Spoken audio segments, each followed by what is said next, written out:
In fact, I am honored to be invited to make this presentation on behalf of Asia Oceanian Standard Setters Group at this conference, which I have seen as a very important event in this particular region. And I thank the AFA Secretariat, particularly Oki Pratama and Monica for getting this organized. I understand that there are few representatives from International Accounting Standards Board and I'm also glad to see that ACCA has come forward in sponsoring this event, and I hope that association will be very useful in your efforts in promoting IFRS implementation in these jurisdictions. Can we move on to the next slide, please? If I give you a brief introduction to AOSSG, it has 28 member jurisdictions spanned across the Asian Oceanian region. In fact, out of the 4 countries which is in focus today, 2 of them, Cambodia and Vietnam, are already members of AOSSG. Cambodia, we had a few issues about the standard setter, who should be the exact member of the group, which was resolved at the beginning of this year. And I hope Cambodia will be an active member of AOSSG going forward. Vietnam, of course, we have not heard much from Vietnam, and we will now attempt to get in touch with the relevant authorities, probably through AFA, so that we can get them actively involved in the activities of AOSSG. Towards the latter part of last year, we have been attempting to contact the relevant authorities of Laos to get them on board for AOSSG membership. We have through, in fact, AFA and Malaysia, who has been helping us a lot in doing the coordination.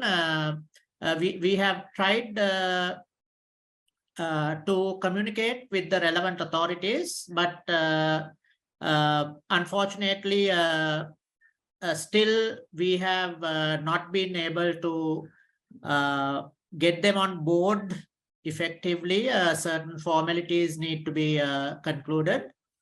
So that also we would like to pursue fast, and before end of this year, where we will have our next annual meeting in November, we would like to have Laos on board, so that at the next annual meeting we can approve their admission.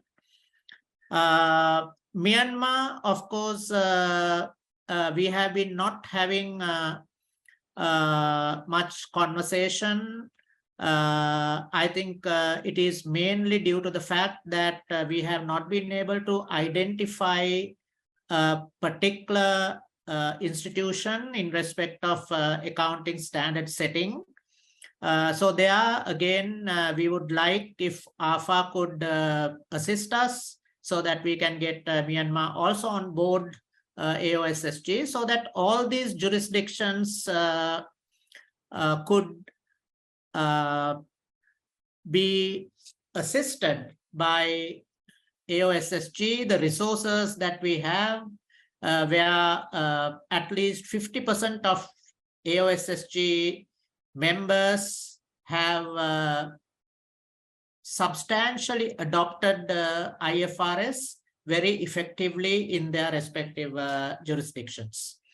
So I will, in my next few slides, explain how AOSSG has progressed and how AOSSG could be of assistance to these jurisdictions, particularly the 4 jurisdictions which is in focus in today's conference. As far as adoption or convergence with IFRS is concerned in this region, some of the members have adopted IFRS very fast, as far back as in 2005 or 2005 to 2010 period, which includes Australia, Hong Kong, New Zealand, Korea, Japan, which were very closely followed by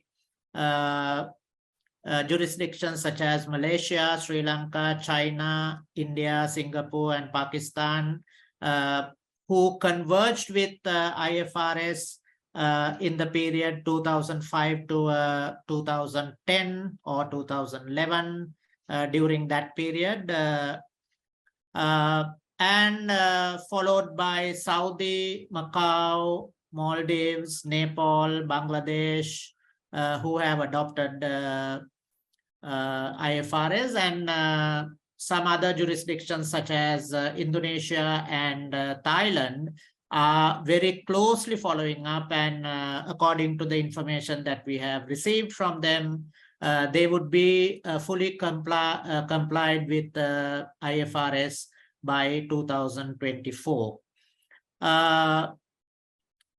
As far as other jurisdictions are concerned, from some of the jurisdictions, we don't have exact information, but some other jurisdictions we know to some extent IFRS is being used. For example, we are aware that in Cambodia, IFRS has been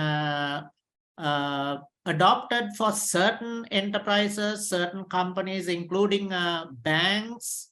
They have adopted IFRS, and I have been personally involved in a few training programs conducted in Cambodia, where I understood that certain sectors in the economy have adopted IFRS.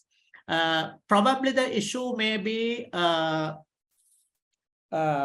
enforcement or monitoring and consistency in applying these IFRSs.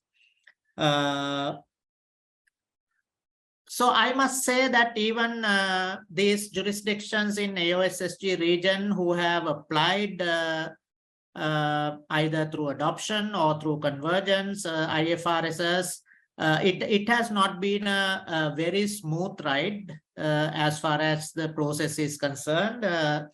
If we move on to the next slide, please. Yeah. So as I mentioned, more than 60% of the jurisdictions have substantially converged. But all these jurisdictions have had their own challenges and issues in terms of this adoption or convergence process. Some of these jurisdictions till very recent times probably would have had differences in effective dates. Some of these jurisdictions have been lagging behind by 1 or 2 years in adopting the standards compared to the effective date as recommended by IASB. And some of the jurisdictions had to change certain wordings without, of course, changing the meaning in order to be in line with other legislations and regulations in the respective jurisdictions. So even though this looks like a simple activity, it may be only 10-15 words for a standard. It needs a lot of effort because someone or some team will have to go through all these documents properly, and if there is a change in wording, then not only in that standard, that change in wording has to be made in the cross references with all other standards. So that has been a challenge, even though it looks simple activity. Not that we didn't have certain carve-outs in this process. So initially, when in certain jurisdictions, when the standards were adopted, it was adopted with carve-outs, with deviations based on industry practices. And most of these jurisdictions, for example, in my own jurisdiction, Sri Lanka, have slowly eliminated these carve-outs and now in fully compliance with IFRS. And a few of them are still having these carve-outs, particularly with some complex standards such as IFRS 9, 15, of course, maybe 16 also, that there are certain deviations which they are in the process of ironing out. And a few jurisdictions have deferred the adoption of IFRS 17, which is a very complex standards, and due to various issues in terms of resources and capacity that they have in those jurisdictions. Certain jurisdictions have deferred implementation of IFRS 17 insurance. And also many of the jurisdictions in AOSSG region have adopted IFRS for SMEs, which is a much easier standard to be applied, but that standard also is getting a bit complicated with the alignment approach that IASB is adopting for the next revision of IFRS for SME. However, subject to that, most of the jurisdictions are adopting or rather applying IFRS for SMEs in preparing financial statements of the small and medium sector in their respective jurisdictions. Next slide, please. All right.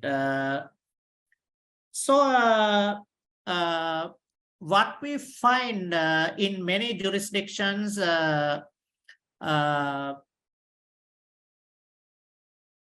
that there seems to be having some enforcement and monitoring issues. For example, certain jurisdictions have applied IFRS. They have, or rather I would use the term, permitted IFRS for listed companies and maybe some of the larger entities in the jurisdiction.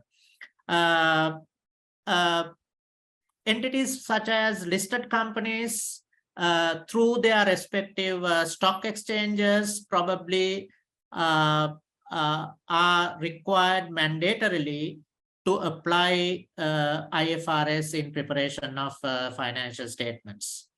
However, unless there is a regulator or an enforcement authority who is mandating IFRS for a certain cross-section of the entities, as far as the other entities, there may be enforcement issues and monitoring issues, which I would say, which is a drawback in those jurisdictions in applying IFRSs for entities other than certain identified sectors such as listed entities. So those jurisdictions actually have adopted IFRSs, and through various regulators such as the stock exchanges, they have made it mandatory. They have enforced it for listed companies. But other than that, when you come out of that group of listed companies, enforcing it for others may be a problem because of the lack of an effective framework for enforcement and monitoring. I personally believe that this is an issue that most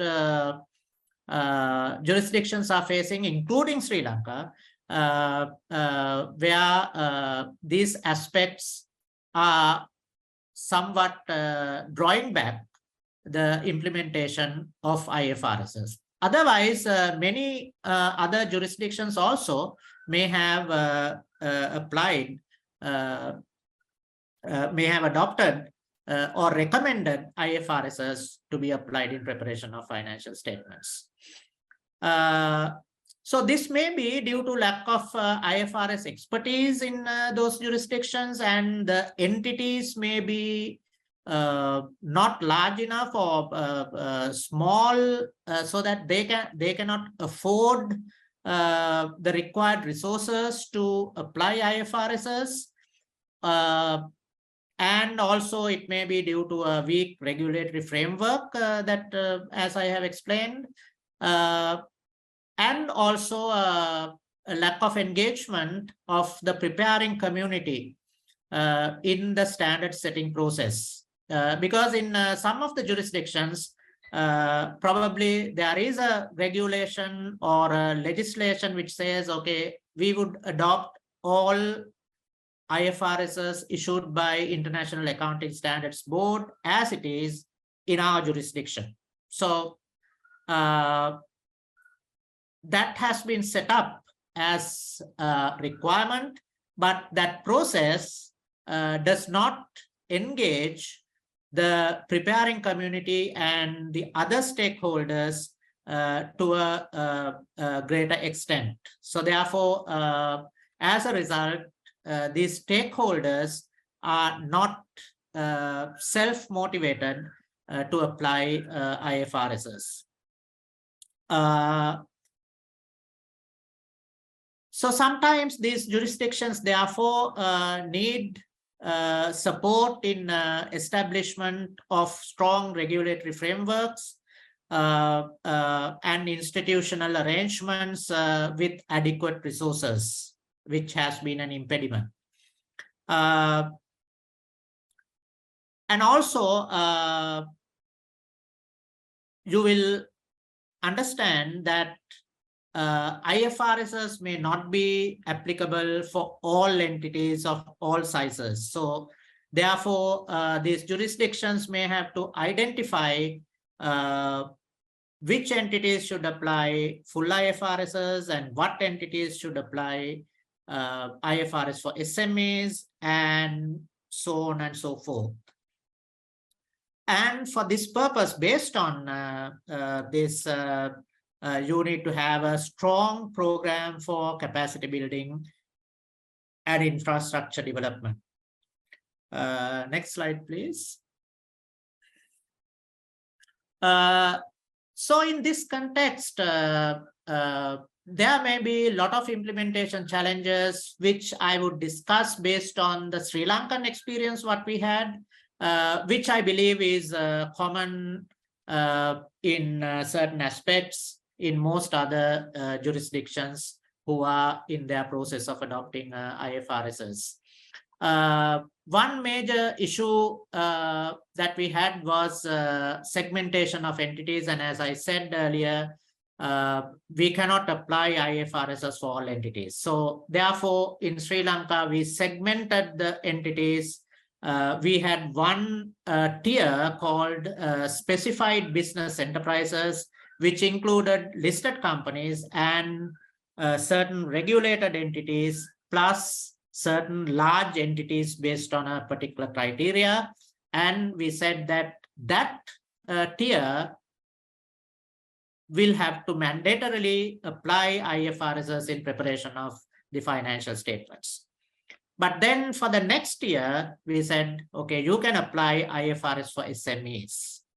Then again, we found that there is another third tier, which do not have capacity or the resources or the affordability to apply even IFRS for SMEs, and therefore for that year we locally developed a micro entity standard which is required to be applied.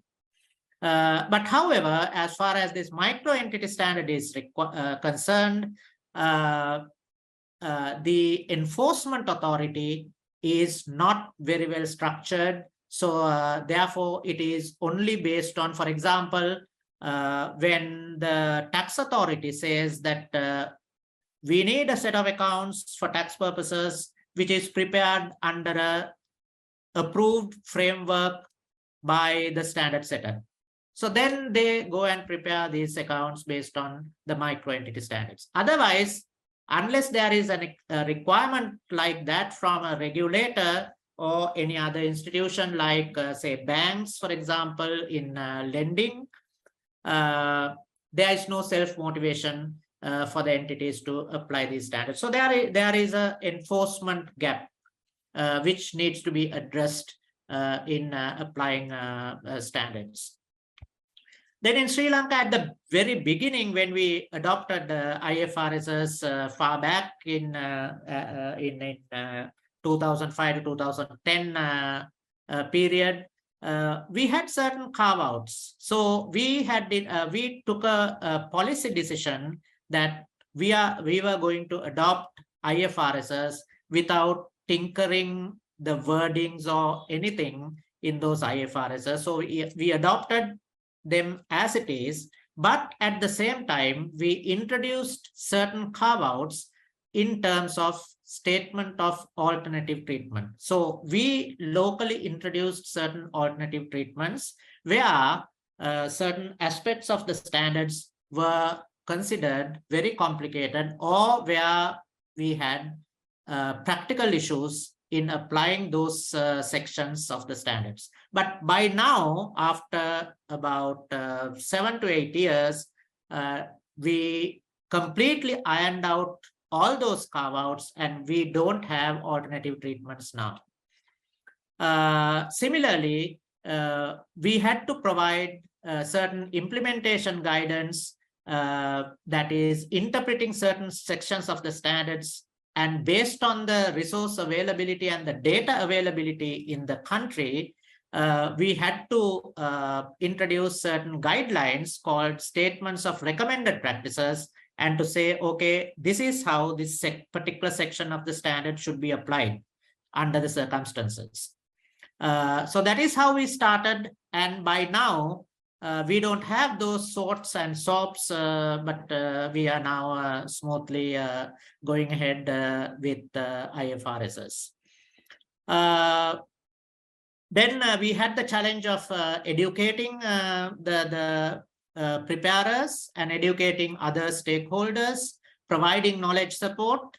So we established a help desk, and also a committee for interpretation and implementation of the standard.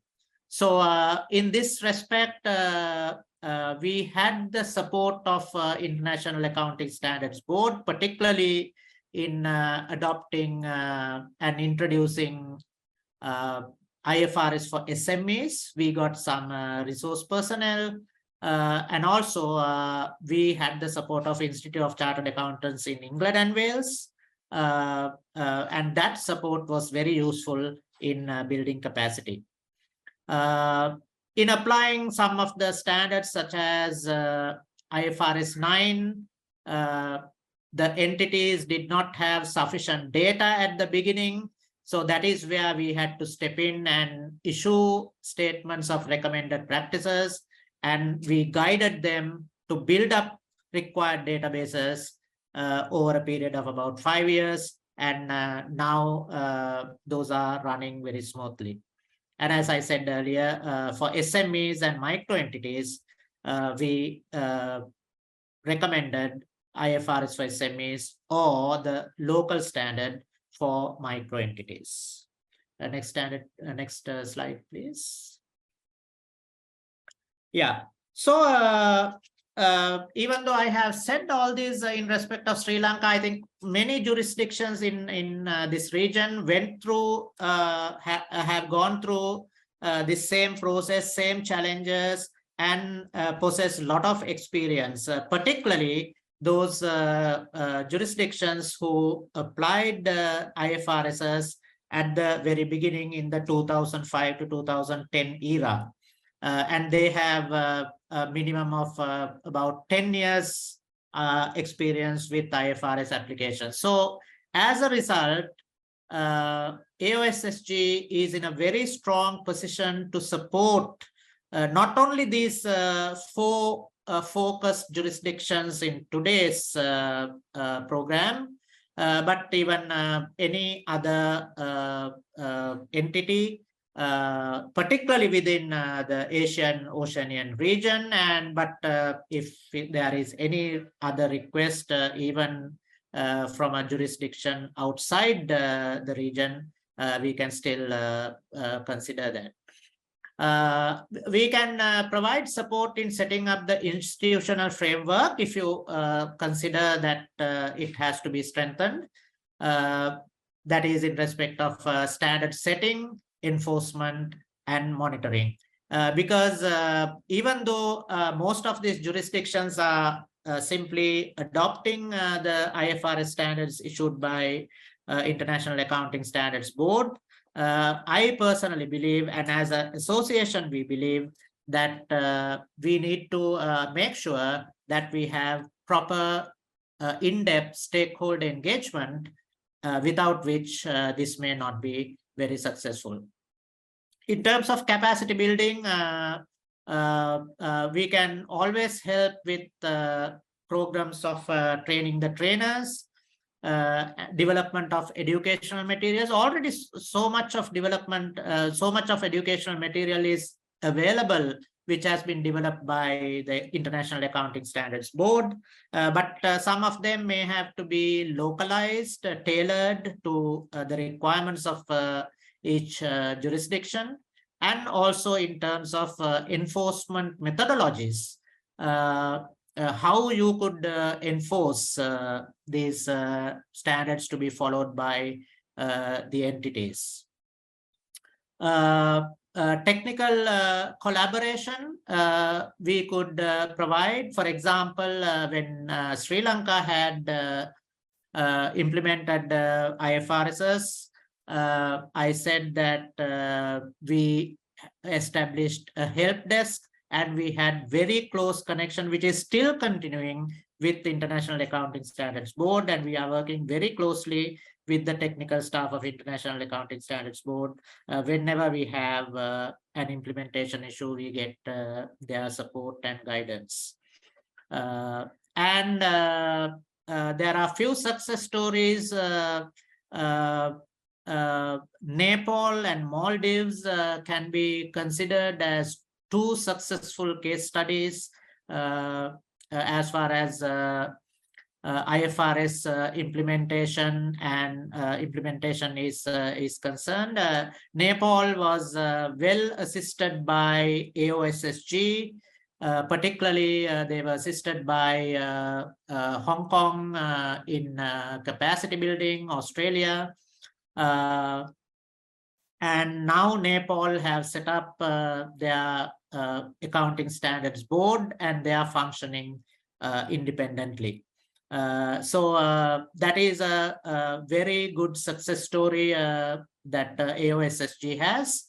And also AOSSG very recently admitted Maldives as a member. It is our latest member in AOSSG. And Maldives was assisted particularly by Sri Lanka, certain aspects through AOSSG and certain aspects by Sri Lanka by itself.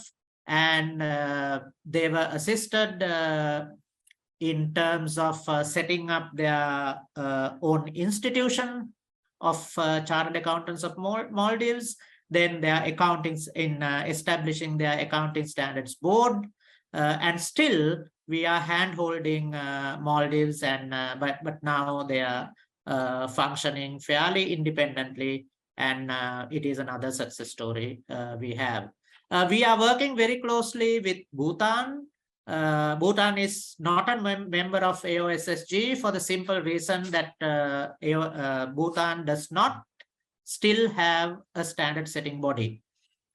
Because to become an AOSSG member, the jurisdiction need to have a standard setter.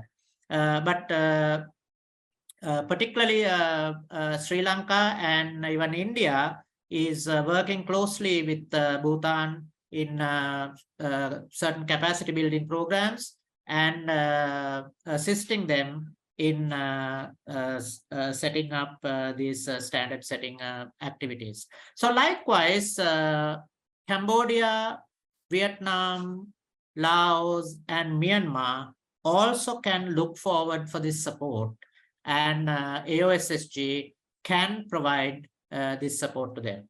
So with that, I'll conclude my presentation and could answer any questions during the discussion time. Thank you very much.